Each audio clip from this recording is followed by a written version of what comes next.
Welcome back to Spekd, and today I want to talk about Terminators and their place in the current game of Warhammer 40k 8th edition, as they're not getting much love.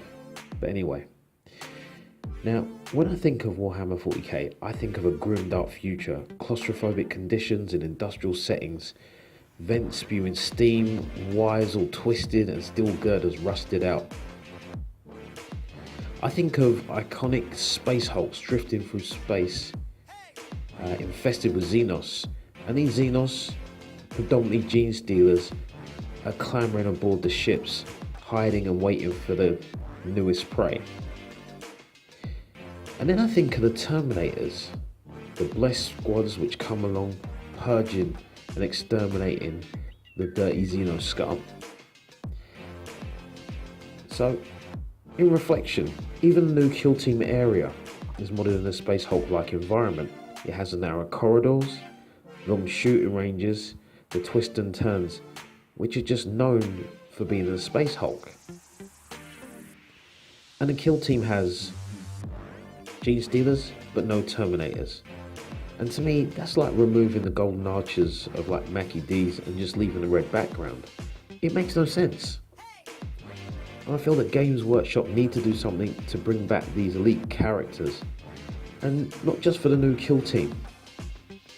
It's one of the most iconic battles, Terminators versus Gene Stealers.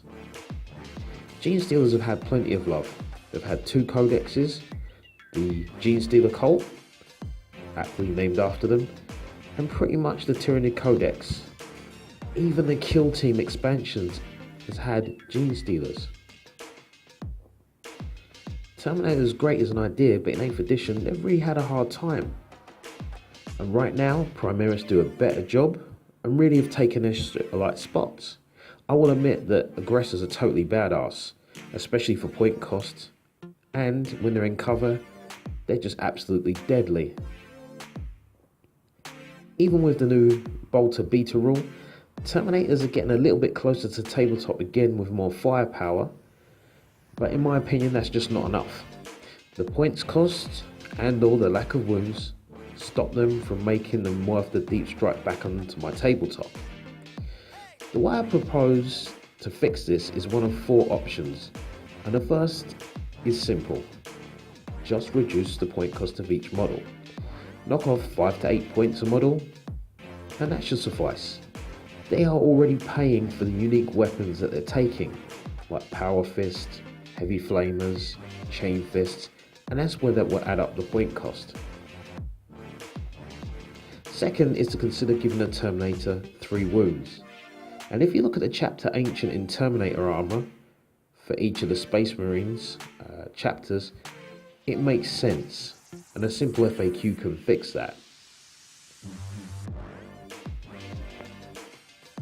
The last option, and my most favourite, is to give the Terminator damage reducing ability.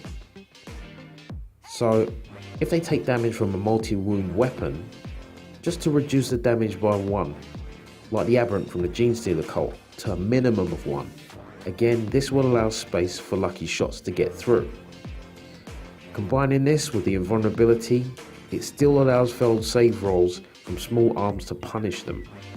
Thunder Hammers can still one-shot them, but they can survive a blast now from an autocannon or an overcharged plasma blast, and that sounds about right to me. The new Elite's kill team will be dropping soon, and the cover looks promising. Will they make the changes in a future chapter approved? Well, we'll see.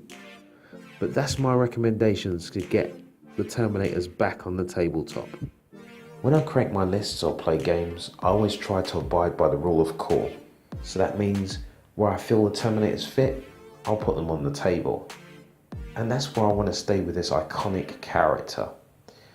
But I want to hear what you would do, or what you would like to change, or even if you agree with what I've said on how to bring back these Terminators. You guys have always had fantastic ideas, and I'll be happy to hear from you. So drop your comments below. Don't forget to subscribe if you're not already subscribed, if you want more content like this. And if you feel like it was worth it, add a like. This has been Spekd. I've enjoyed my time. I hope you've enjoyed your time. And as always, PC out.